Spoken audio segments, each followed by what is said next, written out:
وبركاته. الحمد لله الذي هدانا لهذا وما كنا لنهتدي لولا أن هدانا الله. أشهد أن لا إله إلا الله وحده لا شريك له وأشهد أن محمدا عبده ورسوله. اللهم صل وسلم على نبينا محمد وعلى آله وصحبه أجمعين. أما بعد، فقال الله تعالى: يرفع الله الذين آمنوا منكم والذين أوتوا العلم درجات. وقال رسول الله صلى الله عليه وسلم: من سلك طريقا يلتمس فيه علما سهل الله له طريقا إلى الجنة. Bapak dan Ibu jamaah salat subuh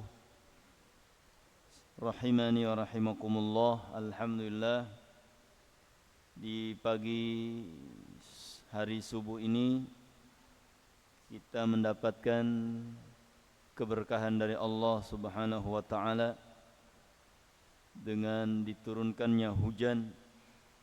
Semoga Allah menjadikan hujan yang penuh dengan keberkahan. Allahumma sayyiban nafi'a. Semoga Allah menjadikan hujan yang bermanfaat. Alhamdulillah, di pagi hari yang sangat dingin, deras dengan hujan yang Allah turunkan, kita bisa hadir di dalam rangka tadabbur ayat-ayat suci Al-Quran yang merupakan hudan lil muttaqin, petunjuk bagi orang-orang yang bertakwa. Hudan linnas, petunjuk bagi manusia. Dengan cara kita mentadabburi, merenungkan ayat demi ayat, semoga menjadi hidayah untuk kita. Karena Al-Quran diturunkan oleh Allah Subhanahu wa ta'ala selain untuk dibaca, untuk dipelajari makna-maknanya, ditadabburi kandungan daripada ayat-ayat itu. Oleh karena itu Allah Subhanahu wa ta'ala mencela kita semua orang-orang yang tidak mau mentadabburi Al-Quran. Allah Subhanahu wa ta'ala berfirman: A'udzu billahi minasyaitonir rajim. Afala yatadabbaruna al-Quran. Tidakkah mereka mau mentadabburi, merenungkan ayat-ayat Al-Quran? Am ala qulubin aqfaluha. Atau adakah dalam hati-hati mereka itu gembok yang menghalangi hati mereka dari cahaya Al-Quran? Maka Allah Subhanahu wa ta'ala bertanya kepada kita tentang kapan kita bisa mentadabburi ayat-ayat Al-Quran. Alam ya'ni lilladzina amanu an takhsha'a qulubuhum li dzikrillah. Kapan waktunya untuk orang-orang yang beriman hati mereka bisa khusyuk dengan bidzikrillah, dengan zikir kepada Allah, wa ma nazala, dan apa yang Allah turunkan kepada mereka. Jadi kapan kita bisa merenungkan ayat-ayat Al-Quran, kita khusyuk di dalam membacanya, bisa mengambil faidah dari makna-makna yang ada dalam ayat Al-Quran.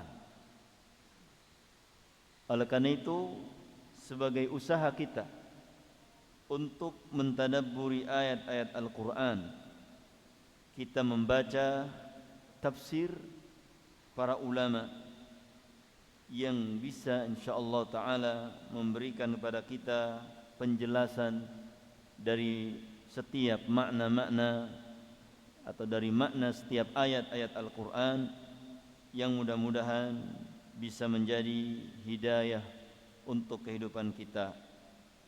Imam Ibnul Qayyim rahimahullahu taala mengatakan qiraatul Quran atau qiraa'atu ayatin wahidah bitadabbur khairun min qiraatil Qur'ani kullihi min ghairi tadabbur wala tafakkur. Kata beliau, membaca satu ayat dengan penuh penghayatan, tadabbur, dengan penuh tadabbur lebih baik daripada membaca Al-Quran seluruhnya tanpa tadabbur dan tafakkur. Tanpa kita memikirkan pada ayat-ayat, makna daripada ayat.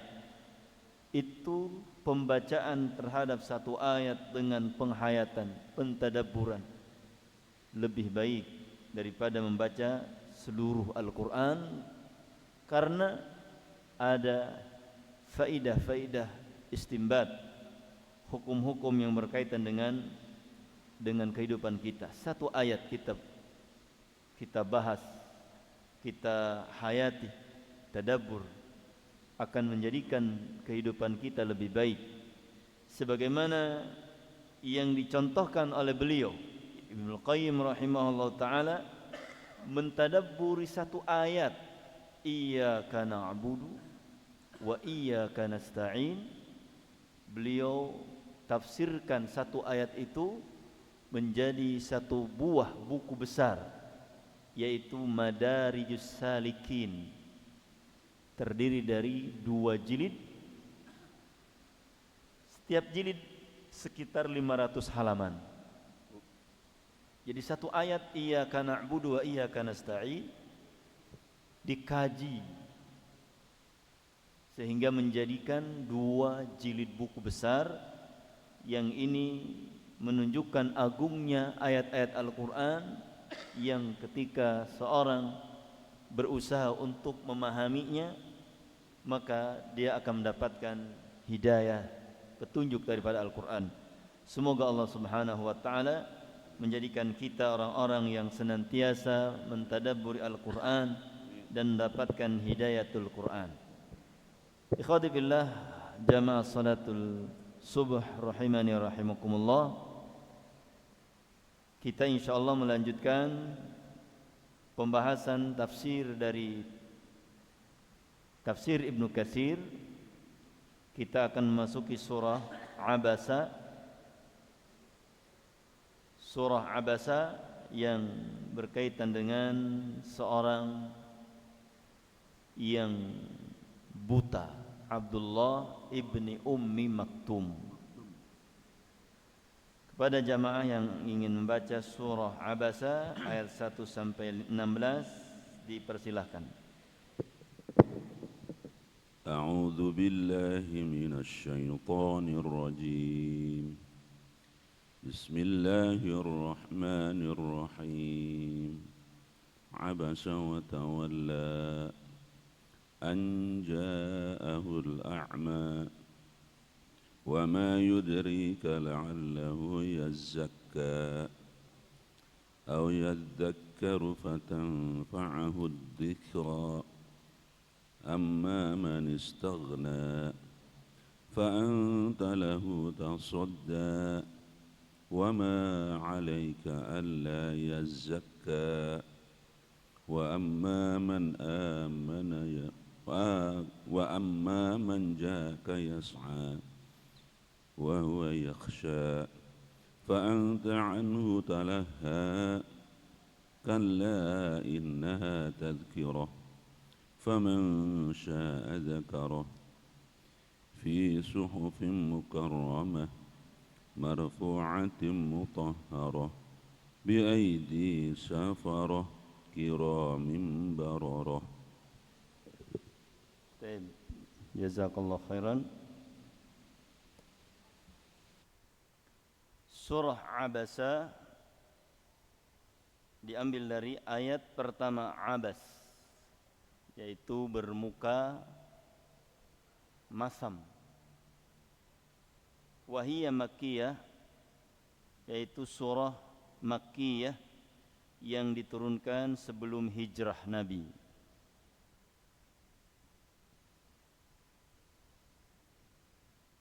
abasa wa tawalla. Dia bermuka masam dan berpaling. An ja'ahul a'ma, ketika datang kepadanya al-a'ma, yaitu yang buta. Wa ma yudrika la'allahu yazzaka. Tahukah kamu, barangkali orang yang buta itu mensucikan jiwa. Au yadzakkar, atau dia mengambil pelajaran. Fatanfa'ahu dzikra, maka peringatan itu akan manfaat untuknya. Amma man istaghna, adapun orang-orang yang kaya, fa anta lahu tasadda, maka engkau terhadapnya menghampirinya. Wa ma 'alaika alla yazzakka, dan tidaklah atasmu untuk memberikan kesucian kepada mereka. Wa amma man ja'aka yas'a, adapun kepada orang yang datang kepadamu berusaha mencari kebenaran, wa huwa yakhsha, dan dia takut kepada Allah, fa anta anhu talaha, sementara engkau talaha, sibuk dengan orang lain, tidak memperdulikan kehadiran orang yang buta ini. Kalla innaha tadhkirah, sekali-kali tidak, sungguhnya dia adalah tadhkirah, peringatan. Faman syaa dzakarah, siapa yang berkehendak dia akan mendapatkan peringatan. Fi suhufin mukarramah, di dalam suhuf, lembaran-lembaran yang mulia. Marfu'atin mutahharah, tinggi dan suci. Bi aidi safarah, di tangan-tangan malaikat yang mulia. Kiramin bararah.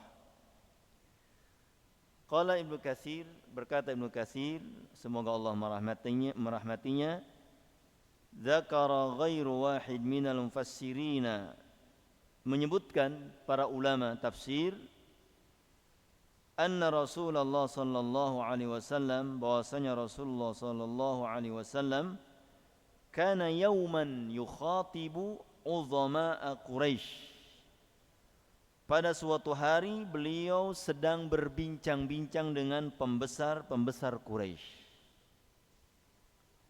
Wa qad tama'a fi islamihi, dan sungguh Nabi berharap besar akan keislaman mereka.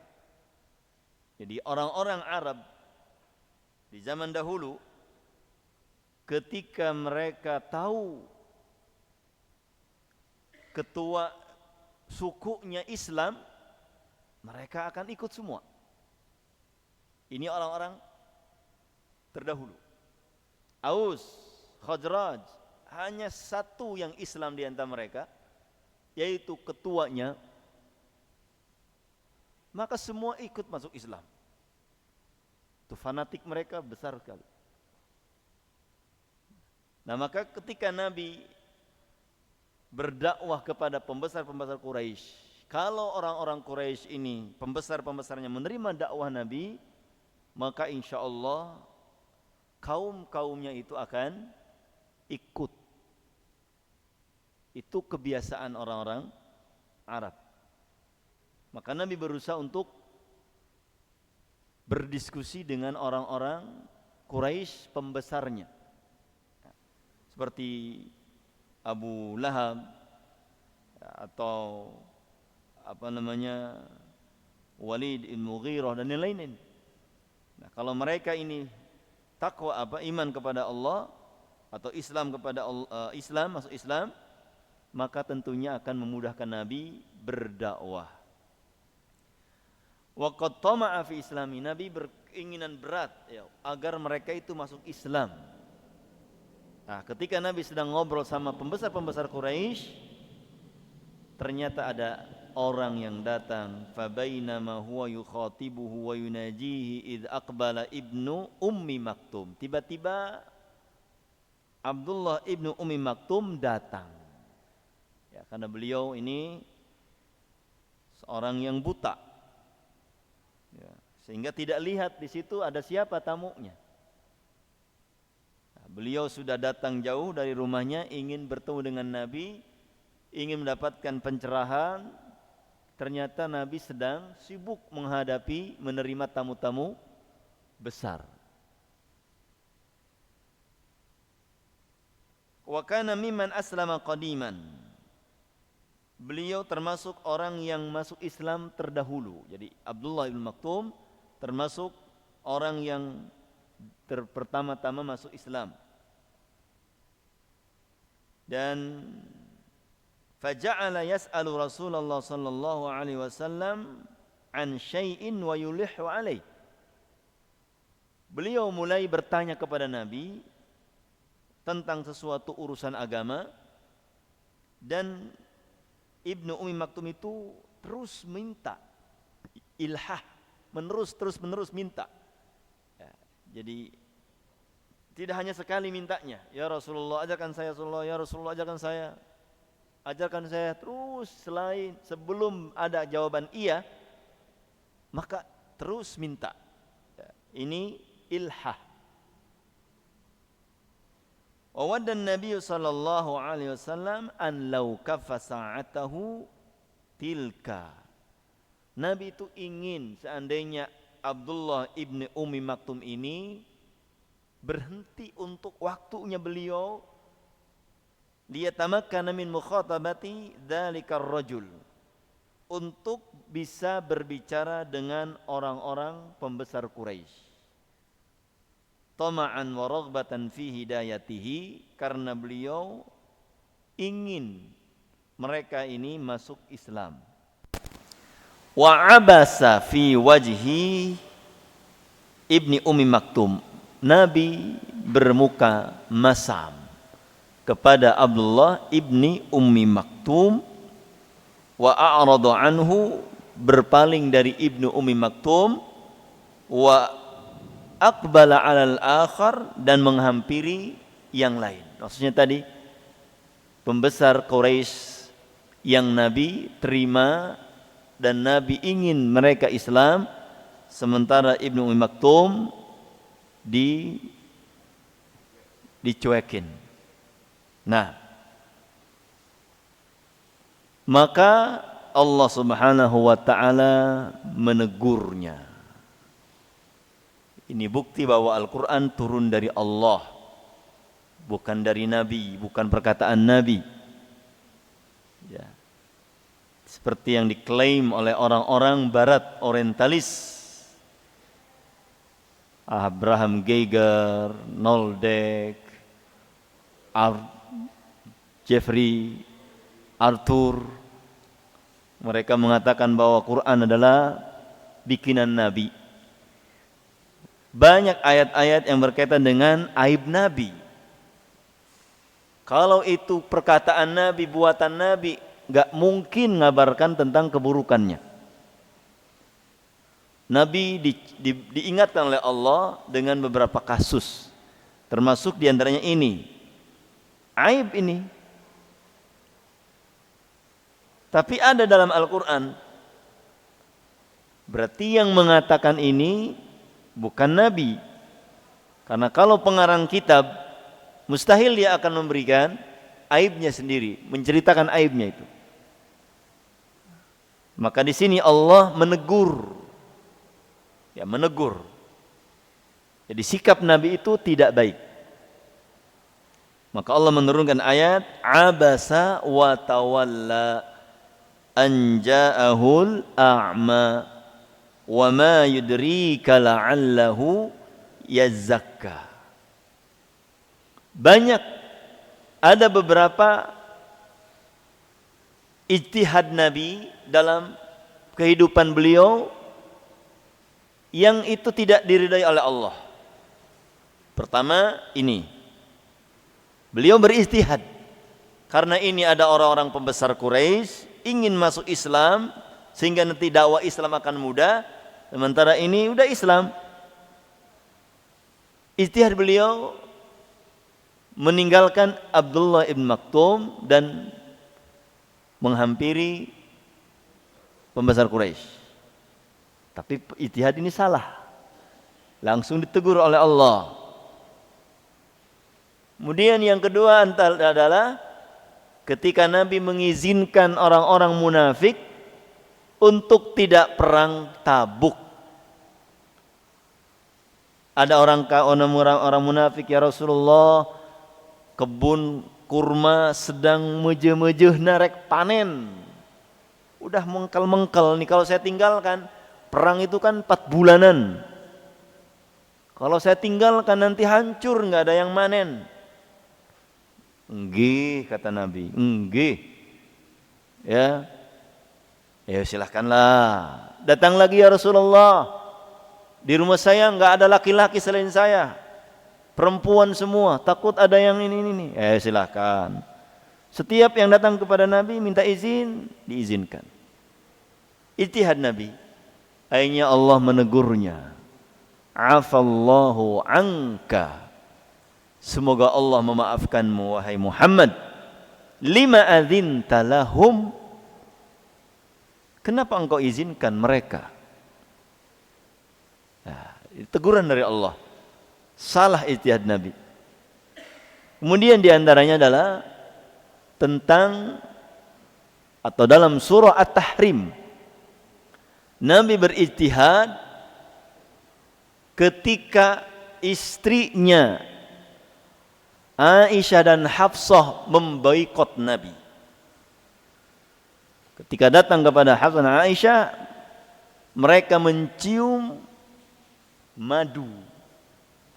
Jadi Nabi ini sudah mampir ke istrinya yang lain. Ketahuan. Wah, ini minum madu di mana ini? Sehingga mereka berdua ini, Aisyah dan Hafsah, bersepakat akan memboikot Nabi. Tidak akan mau menerima Nabi. Wah, Umar jadi keder Umar. Waduh nih, Hafsah ini kok bisa begini nih. Nabi diginiin. Akhirnya karena Nabi ingin mendapatkan keridhaan istrinya, yaitu Aisyah dan Hafsah, akhirnya Nabi bersumpah atau beliau mengharamkan madu untuknya. Saya nggak bakal minum madu lagi selama ini. Haram madu bagi saya. Karena gara-gara madu dari istri yang keberapa itu ketahuan. Wah. Mengharamkan sesuatu yang halal boleh? Tidak boleh. Madu halal. Tapi Nabi tidak mau makan madu karena apa? Sieun. Jadi wajar kalau ada orang sieun ke istri ya.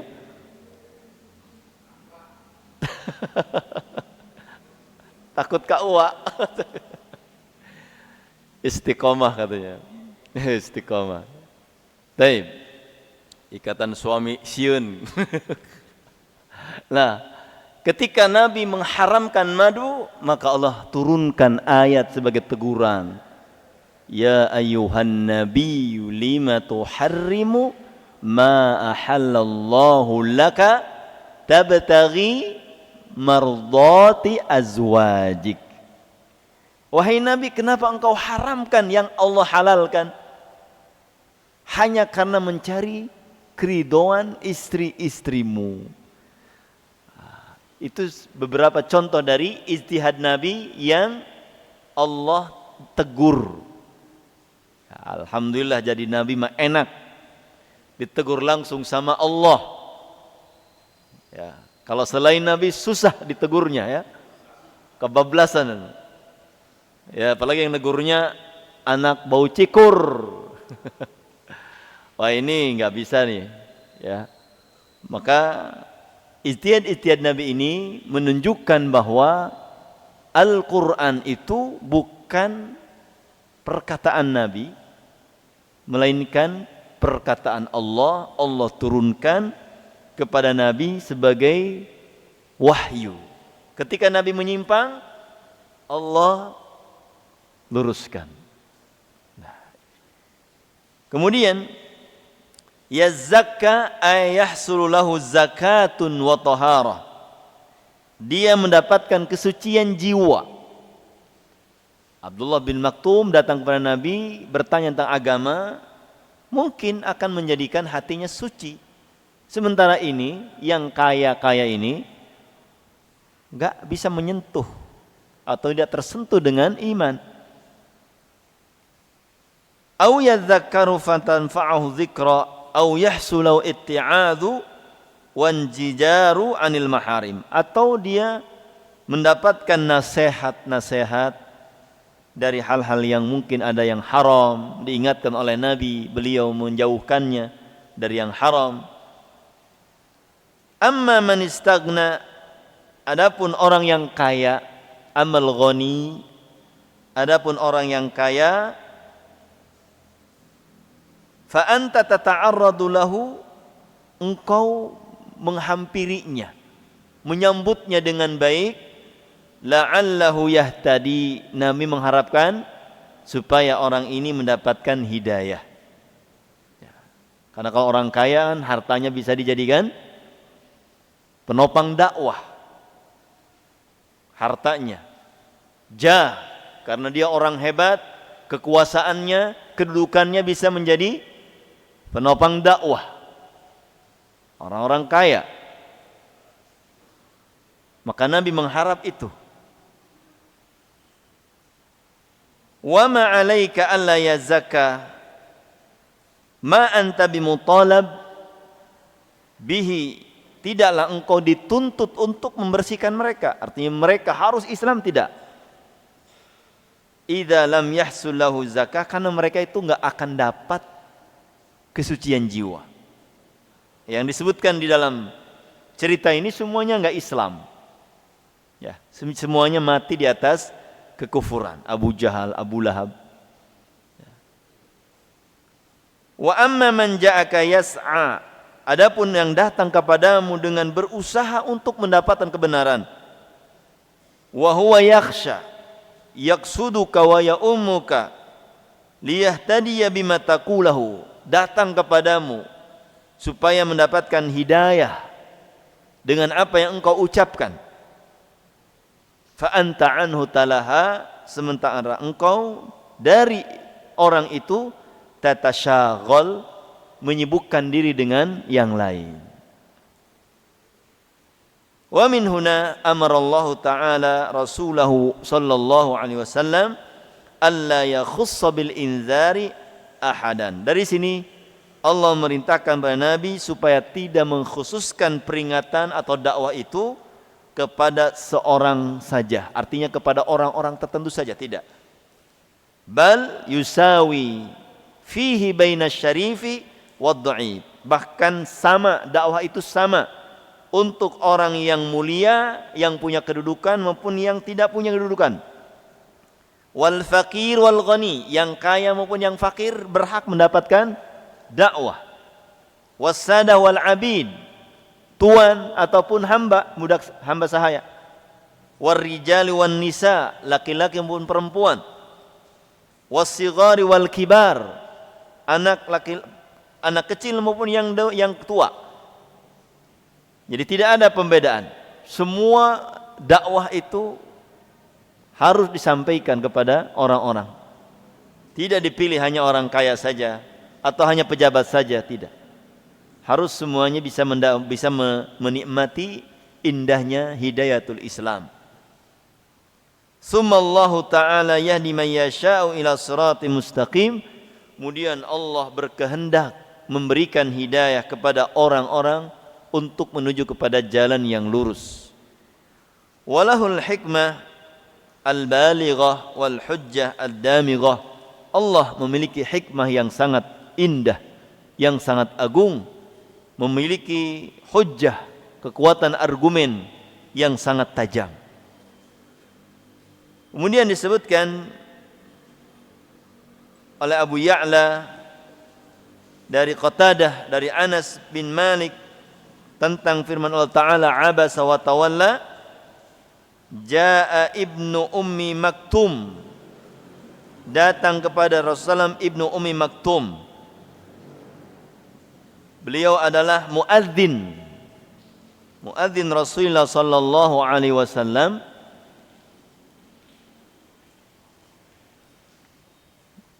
Berdua dengan Bilal bin Rabah. Maka disebutkan dalam riwayat yang lain, inna Bilalan yu'adzinu bil lail. Bilal itu adzannya di waktu malam. Kalau adzan pertama. Ya, adzan pertama di waktu malam, maksudnya belum subuh. Ketika Ramadan, fakulu washrabu hatta tasma'u adzana ibni Ummi Maktum. Makan dan minumlah sampai kalian mendengar adzannya Ibni Ummi Maktum. Kalau Ibnu Maktum itu tidaklah dia adzan kecuali kalau sudah dibilang sudah waktu masuk subuh. Baru adzan. Ini muadzin Rasulullah sallallahu alaihi wasallam. Wa kana rajulan dariral basar. Beliau ini buta. Tapi muadzin, Masya Allah ya. Luar biasa. Muadzin. Falam yaku yu'adzin hatta yaqula lahun nas hina yanzuruna ila buzughil fajr. Tidaklah adzan Ibnu Maktum kecuali orang sudah mengatakan bahwa fajar sudah terbit. Maksudnya sudah waktu subuh. Dan hadis yang berkaitan dengan pentingnya salat berjamaah ini yang berkaitan dengan Abdullah ibni Ummi Maktum. Beliau berkata kepada Nabi SAW, ya Rasulullah, inni rajulun a'ma atau kafif. Saya ini orang buta ya Rasulullah. Walaysa liqa'id. Aku tidak punya untuk gaet. Ya, tidak ada yang bisa untuk menghantarkan aku ke masjid. Apakah aku boleh tidak hadir ke masjid? Tidak sholat. Nah, ini hadis sahih ya, bagaimana pentingnya berjamaah di masjid itu, sehingga Nabi mengatakan, "Na'am, silahkan kamu tidak datang ke sholat jamaah karena kamu tidak punya yang menuntun." Kemudian falamma walla, ketika orang ini berpaling dari Nabi, sudah punya perasaan, alhamdulillah, saya dapat izin dari Nabi untuk tidak sholat ke masjid, sudah bahagia. Ternyata Nabi manggil, atasma'un nida. Nah, apakah kamu mendengar azan?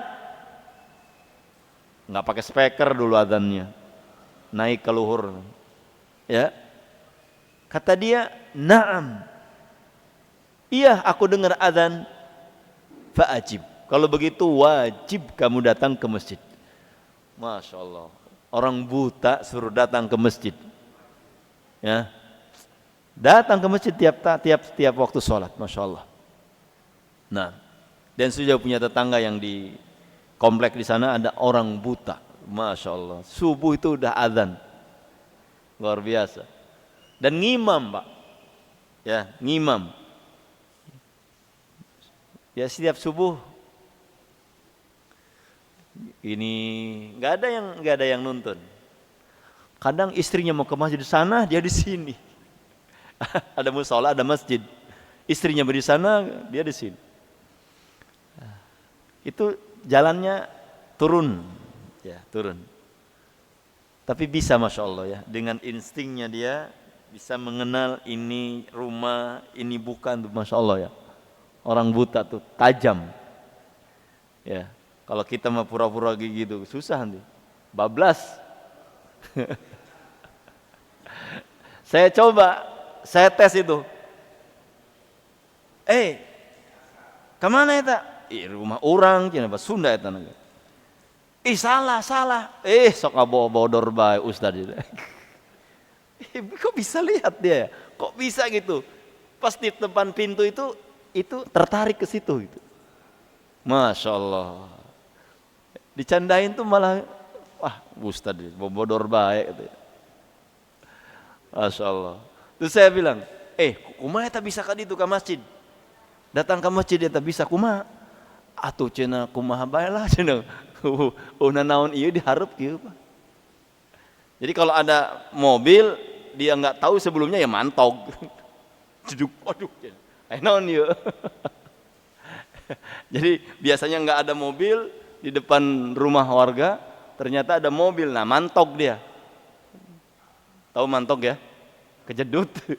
Saya mobil ya, kaman teh orang. Ternyata orang buta juga ada gagalnya tuh ya. Nah kalau Ibnu Maktum dia tiap hari berjamaah, nggak punya penuntun. Kemudian pasti namanya, walaupun dia punya kebiasaan, sudah biasa nyampe ke situ, pasti ada kesusahan Pak ya. Susah. Beda dengan kita kan? Jalan, alhamdulillah ya, kita punya mata ini, masya Allah, nikmat. Nah, makanya ada orang soleh, dia merasa mata ini pakai maksiat banyak. Orang soleh itu kan kalau maksiatnya dikit aja udah gede Pak ya. Akhirnya dia minta sama Allah, minta dibutakan. Buta. Minta buta ya buta lah. Akhirnya masya Allah nikmat kadar dia. Saya nggak pernah maksiat nih, nggak pernah maksiat. Ya. Akhirnya kalau mau ke masjid ada ponakannya, Dek, yuk masjid mau kamar mandi dituntun. Tiap hari begitu. Akhirnya, ternyata jadi orang buta nggak enak juga ya. Nyusahin orang ternyata.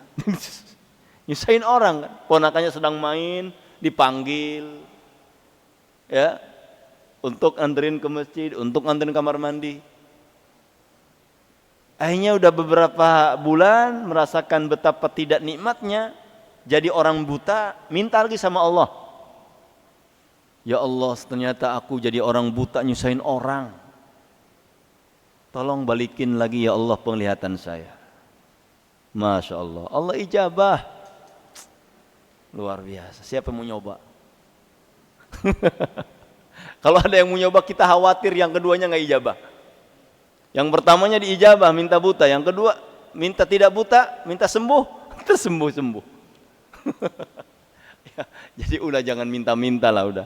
Kita kalaupun banyak maksiat, kita gunakan untuk berbuat ketaatan lagi insya Allah dengan banyak istighfar. Jangan macam-macam minta buta. Ini orang soleh, alhamdulillah beliau doanya mustajab. Minta buta dikasih, minta sembuh dikasih. Ya, khawatir kita mah nggak bisa diijabah yang kedua. Yang pertama mah gampang kali. Pas minta buta, tapi minta sembuh, hese. Naudzubillah. Jadi nikmat ya, nikmat mata kita gunakan dalam rangka taat kepada Allah Subhanahu wa taala, khususnya untuk membaca ayat-ayat makru'ah. Ini yang ayat Al-Qur'an. Kita gunakan untuk membaca Al-Qur'an. Kemudian disebutkan wa huwa yukallimu Ubay bin Khalaf. Dan ini dengkot kafir Quraisy. Beliau sedang berbicara dengan Ubay bin Khalaf. Fa'arada anhu, dan Nabi berpaling dari Ibnu Ummi Maktum. Fa'anzalallah, maka Allah menurunkan ayat abasa wa tawalla an ja'ahul a'ma. Fakana Nabi sallallahu alaihi wasallam ba'da dzalik yukrimuh. Nabi setelah ditegur oleh Allah terkait sikapnya, maka Nabi selalu memuliakan Abdullah bin Maktum. Maka beliau jadikan muadzin. Ya, kemudian beliau selalu bertanya kepada Abdullah bin Maktum, halaka min hajah? Ya, kamu punya butuh apa? Selalu ditanya. Ya, Nabi ingat dengan teguran dari Allah. Ya, halaka min hajah, kamu butuh apa? Kamu butuh apa? Masya Allah. Nah, kemudian kata Qatadah ini ulama dari kalangan tabi'in, wa akhbarani Anas bin Malik. Anas bin Malik mengabarkan kepadaku, qala, berkata, ra'aituhu yaumal qadisiyah wa alaihi dir'un wa ma'ahu rayatun sauda. Kata Anas bin Malik, aku lihat Abdullah ibnu Maktum yang buta itu ketika terjadi pada perang Qadisiyah. Nah, beliau memakai dira, baju besi. Baju besi dan membawa bendera. Beliau seorang yang buta tapi ikut jihad di jalan Allah, tidak menghalangi keinginan menjadi seorang mujahid. Nah, ini orang buta. Nah, Masya Allah. Yakni ibna Ummi Maktum. Maksudnya yang dilihat oleh Anas bin Malik adalah Abdullah ibnu Ummi Maktum. Kemudian disebutkan tentang ayat yang lain. Jadi orang-orang yang diajak bicara oleh Nabi diantaranya adalah Utbah bin Rabi'ah, Abu Jahal, Al-Abbas bin Abdul Muttalib, dan yang lain-lain. Ya, disebutkan dalam riwayat ini. Namun riwayat ini adalah riwayat yang gharib, tidak sahih. Kemudian Allah Subhanahu wa taala mengingatkan, kalla innaha tadhkirah. Hadis surah, sekali-kali sungguhnya ini adalah peringatan. Surat ini peringatan. Al-wasiyah, wasiat bil musawati bainan nas. Sama, persamaan di antara manusia fi iblagil ilmi, dalam hal menyampaikan ilmu itu, baina syarifihim wa wadi'ihim, orang yang mulia maupun yang tidak. Jadi tidak ada pensekatan. Semua harus mendapat ilmu. Ya, enggak boleh dikhususkan orang-orang yang punya ilmu, yang dapat ilmu ini orang-orang kaya saja, enggak. Orang-orang yang dapat ilmu hanya orang-orang yang punya kedudukan saja, tidak. Semuanya harus merasakan nikmatnya ilmu. Wa qala Qatadah wa Suddi kalla innaha tadhkirah, maksudnya Al-Qur'an. Ini adalah Al-Quran sebagai peringatan. Faman sya'a dzakarallahu fi jami' umurih. Siapa yang dikehendaki maka dia akan mengingat Allah, dzakarallaha fi jami' umurih, akan mengingat Allah dalam setiap perkaranya. Dalam setiap tindakannya akan selalu ingat Allah. Ketika kita berada dalam kesendirian kita akan ingat Allah. Di dalam ramai kita akan ingat Allah. Ketika kita berbisnis ingat Allah. Nah, semua kita akan dimudahkan untuk mengingat Allah Subhanahu wa taala. Wa yahtamilu 'audud dhamiri al-wahyi li dalalatil kalami alaihi. Mungkin dhamir ini kembali kepada wahyu. Kalla innaha tadhkirah faman syaa dzakara, ini kembali kepada Al-Qur'an. Fi suhufin mukarramah marfu'atin mutahharah, ay hadhihi surah awil 'idhah, maksudnya nasihat ini atau surat ini wakilahuma mutalazim, dua-duanya cocok, dia nasihat ataupun dia surat. Surat Abasa. Bal jami'ul Qur'an, bahkan seluruh Al-Qur'an fi suhufin mukarramah, dalam lembar-lembaran yang mulia. Maka apa? Kata Allah dalam surah Al-Waqi'ah, la yamassuhu illal mutahharun. Tidak ada yang menyentuh Al-Quran kecuali orang-orang yang suci. Maka Nabi SAW mengutus seorang sahabat dan mengatakan, la yamassuhu illa tahir. Tidaklah orang yang menyentuh Al-Quran kecuali yang suci. Ada yang mengatakan dia adalah yang berwudu. Nah, ayat mu'azzamah muwaqqarah, diagungkan. Marfu'ah aliyatul qadar, tinggi keutamaan Al-Quran ini. Mutahharah minad danas, dari danas kotor. Wa ziyadah wa naqs, Quran suci dari tambahan dan pengurangan. Al-Quran tidak ada penambahan maupun pengurangan. Ya, sudah Allah turunkan kepada nabinya, tidak ada tambahan, tidak ada pengurangan. 6.236 atau 6.203 sekian. Kalau yang 66666 itu adalah apa? Materi. Ya, materi kandungan Al-Quran berkaitan dengan masalah takut berapa ayat, tawakal berapa ayat, nah, sabar berapa ayat. Nah, ini 6666. Kalau jumlah ayat 6.200. Lebihnya dari 200 khilaf di antara para ulama.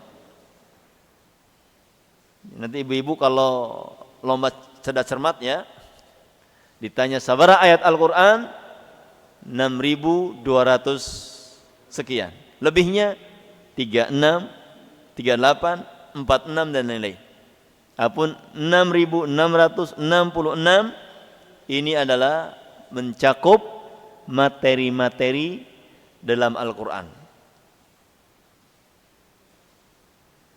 Bi'aidi safarah, bi'aidi safarah, di tangan para malaikat safarah. Qala Ibnu Abbas, Mujahid, Imam Dhahak, Ibnu Zaid, hiyal malaikah, yani para malaikat, bi'aidi safarah. Wa qala Wahab bin Munabbih, seorang ulama dari mantan Nasrani, Ahlul Kitab. Hum ashabu Muhammadin sallallahu alaihi wasallam. Bi aidi safarah, mereka adalah para sahabat Nabi. Wa qala Qatadah humul qurra, para pembaca Al-Qur'an. Ya, aidi safarah adalah para pembaca Al-Qur'an. Wa qala Ibnu Jarir dari Ibnu Abbas mengatakan as-safarah bin nabtiyah al-qurra. Jadi safarah dalam bahasa nabtiyah itu adalah para pembaca Al-Quran. Wa qala Ibnu Jarir mengatakan was-sahihu anna safarah al-malaikah. Yang sahih bahwa makna safarah dalam ayat ini bi aidi safarah adalah malaikat. Was-safarah yakni bainallahi ta'ala wa bainal khalqi. Jadi penghubung safarah. Ya. Wa minhu yuqal as-safir. Demikian disebutkan as-safir. Apa itu safir? Kalau bahasa diplomatiknya dubes. Ya, safir, dubes. Dubes apa fungsinya? Alladzi yas'a bainan nas fis sulhi wal khair. Dubes itu fungsinya adalah memberikan kedamaian atau memberikan kemaslahatan kepada rakyat orang Indonesia. Rakyat Indonesia ketika ada masalah, maka dubeslah yang menyelesaikan. Maka dubes, duta besar, alladzi yas'a bainan nas, yang berusaha untuk mencari perdamaian dan kebaikan itu disebut safir, dubes, duta besar. Jadi malaikat sebagai safarah, safir, penghubung antara Allah dengan Nabi. Kemudian Imam Bukhari mengatakan safarah malaikah. Malaikat, safarat aslahat bainahum. Makna safarat artinya memperbaiki kondisi mereka di antara mereka. Wa ja'alatil malaikatu idza nazalat bi wahyillahi ta'ala wa ta'diyatihi kas-safir alladhi yuslih bainal qaum. Maka malaikat dijadikan seperti wa ju'ilatil malaika, dan malaikat dijadikan kalau turun dengan wahyu, menyampaikan wahyu seperti duta besar yang mengadakan perbaikan kedamaian di antara kaum, seperti duta besar. Kiramin bararah khalquhum karim hasan. Ya, fisik mereka, fisik malaikat itu bagus, syarif, mulia. Jadi malaikat juga bisa berbentuk.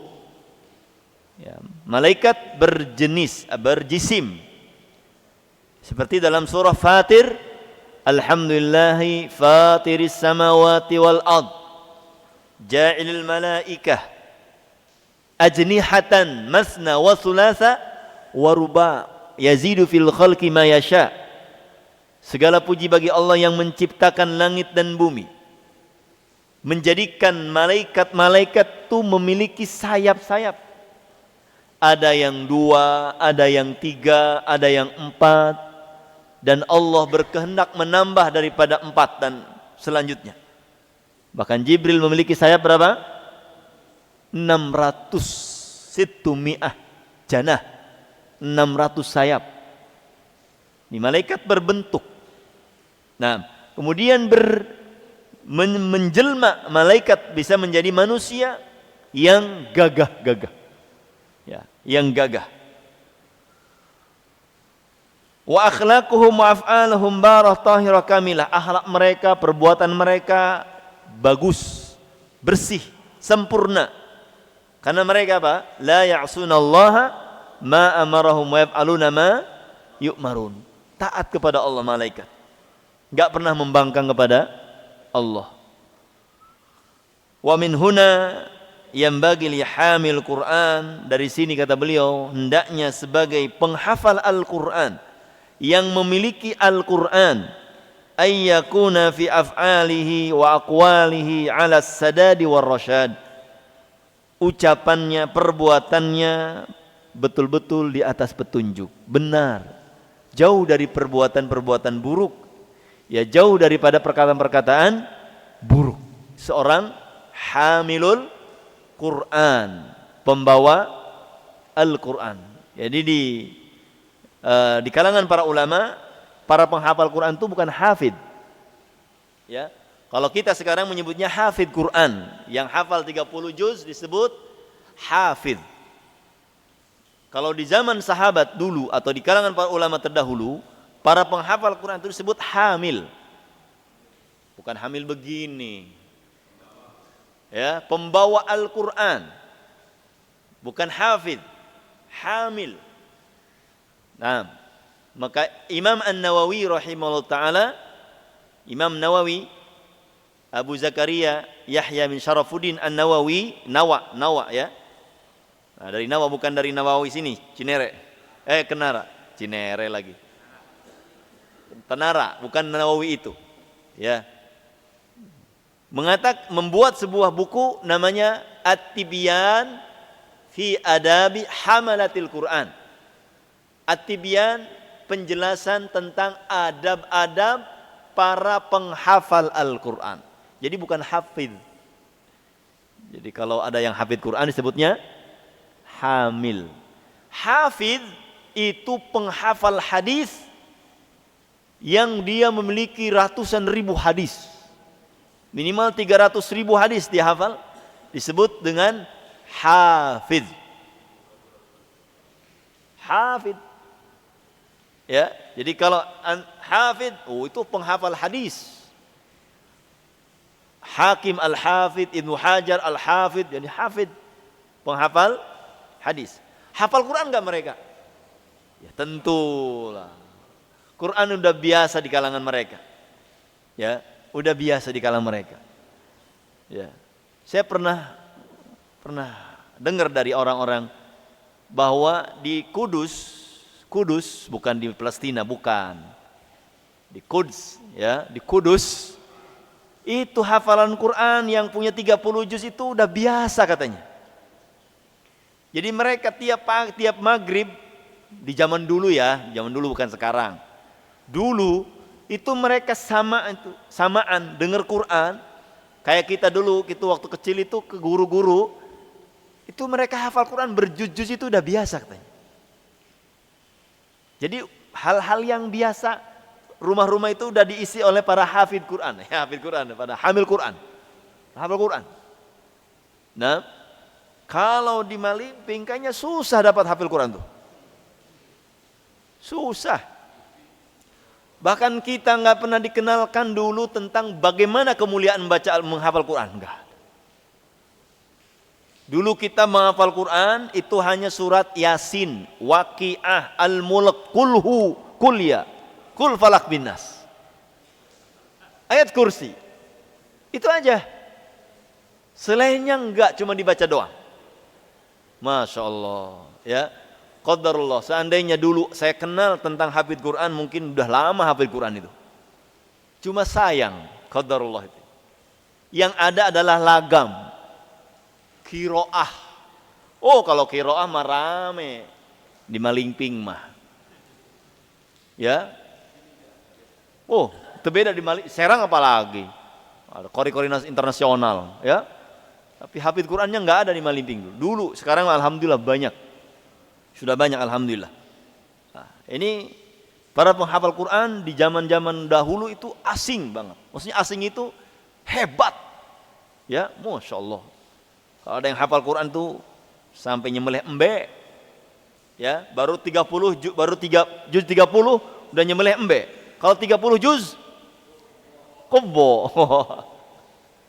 Masya Allah. Ya, tasyakur ya. Dengan nikmat bisa hafal Quran. Ya, mudah-mudahan ya anak-anak kita, cucu-cucu kita diberi kemudahan menghafal Al-Quran. Ada mushaf di Museum Wahyu, mushaf besar, ya bapak-bapak yang sudah ke sana itu lihat mushaf besar, itu tulisannya bukan dengan tinta, tapi dengan rajutan, sulam, benang-benang. Alhamdulillahirabbil alamin. Terus sampai An-Nas itu 30 juz, katanya penulisannya sekitar 30 tahun. Itu ibu-ibu, nenek-nenek, ibu-ibu itu. Ya, jadi kalau bapak-bapak nanti ke Museum Wahyu, coba nanti lihat lagi itu. Masya Allah, itu mengingatkan kepada kita betapa semangatnya seorang wanita ingin memberikan kontribusi kepada umat dengan menulis mushaf dengan tangannya sendiri disulam, bukan dengan tinta, dengan pulpen. Masya Allah. Nah, kemudian yang hadis yang terakhir dari Aisyah radhiyallahu anhu qalat qala Rasulullah sallallahu alaihi wasallam alladzi yaqra'ul Qur'ana huwa mahir bihi ma'a safaratil kiramil bararah. Orang yang membaca Al-Qur'an dan dia mahir, Masya Allah, mahir dengan hukum-hukum tajwidnya yang dasar, standar. Ya, hukum tajwid yang wajib. Ya, kayak idgham, ikhfa, ya, mad, ini wajib kita jadikan sebagai pembacaan. Bagus bacaannya, maka dia adalah bersama malaikat yang mulia. Masya Allah. Kiramim bararah. Alladhi yaqra'ul Qur'an mahir. Mahir, bisa baca Quran lah. Ya, mahir. Walaupun mungkin ditanya hukumnya, aduh aing kumaha teu. Geus, nyata mah. Yang penting dia bisa baca Quran. Ya. Baca Quran. Itu dia akan diberikan kemuliaan bersama para malaikat. Walladzi yaqra wa huwa alai syak lahu ajran. Yang membaca Al-Qur'an dia susah. Dalam riwayat yang lain, walladzi yaqra'ul Qur'an wa huwa yatata'ta. Yatata'ta. Bertati-tati. Mau baca qul a'udzu birabbil falaq. Qul ya, dulu ya kalau di lingkungan pesantren itu mudah kita. Ya, di kampung kami itu pesantrenan. Jadi ngejah itu udah biasa. Qul a'udzu birabbil falaq, qaf lam sukun wa dhammah. Qul. Itu Malingping gitu, kalau di Serang pasehu ya. Enggak bahasa ini apa namanya pasehu. Qaf pasehu. Alif jabar A, alif jabar I, A I, ya sekarang bukan lagi alif jabar I, alif. Nah, jadi kul qaf lam sukun wa dhammah kul, yang dia tidak bisa qaf lam sukun adhamah kul. Susah ngomong untuk kul itu susah. Ya, belum lagi baca ayatnya, baru ngejah ada udah salah. Tapi ya tak dia berusaha untuk baca Quran, dapat 2 pahala. Makanya jangan takut kalau baca Quran itu. Baca Quran, salah pun dapat pahala. Berusaha. Ya kalau baca Quran harus orang-orang yang mahir terus. Ya, gimana nasib orang yang belum bisa baca? Maksudnya ini adalah usaha kita untuk menjadi mahir. Bukan berarti nggak mau belajar segitu aja, enggak. Kita harus belajar. Baca Quran semampu kita. Ya, walladzi yatata'ta. Mungkin ada orang-orang tua dulu yang sampai hari ini belum bisa baca Quran, mungkin. Ya, maka dia harus berusaha untuk membacanya. Walaupun mungkin sudah umur puluhan tahun, kalau masih ada kesempatan untuk belajar Al-Quran, sempatkan. Walaupun baru hatam Iqra 1. Insya Allah apa yang kita baca mendapatkan 2 kali lipat, lahu ajron. Luar Ramadan Pak, Bu, Ramadan. Walaupun kita belum lancar, terus dibaca baik. Walaupun 1 Ramadan itu kita baru dapat 1 juz, apa-apa. Niat kita ingin 2 kali, 3 kali hatam, ternyata masih 1 juz. Karena terkendala dengan bacaan. Insya Allah bermanfaat dan berpahala. Mudah-mudahan Allah Subhanahu wa Ta'ala memberikan kepada kita hubbul Quran, mencintai Al-Quran, dan senantiasa kita menjadikan Al-Quran sebagai pegangan hidup kita di dalam beribadah kepada Allah Subhanahu wa Ta'ala, dan mudah-mudahan kita mendapatkan syafaat daripada Al-Quran. Allahumma inna as'aluka al-huda wa tuqa wal afaf wal ghina. Allahumma inna as'aluka al-iman nafi'a wa rizqan thayyiban taqabbala. Allahumma zidna imanan wa yaqinan wa fiqhan. Subhanakallahumma bihamdika asyhadu an la ilaha illa anta astaghfiruka wa atubu ilaik. Assalamualaikum warahmatullahi wabarakatuh.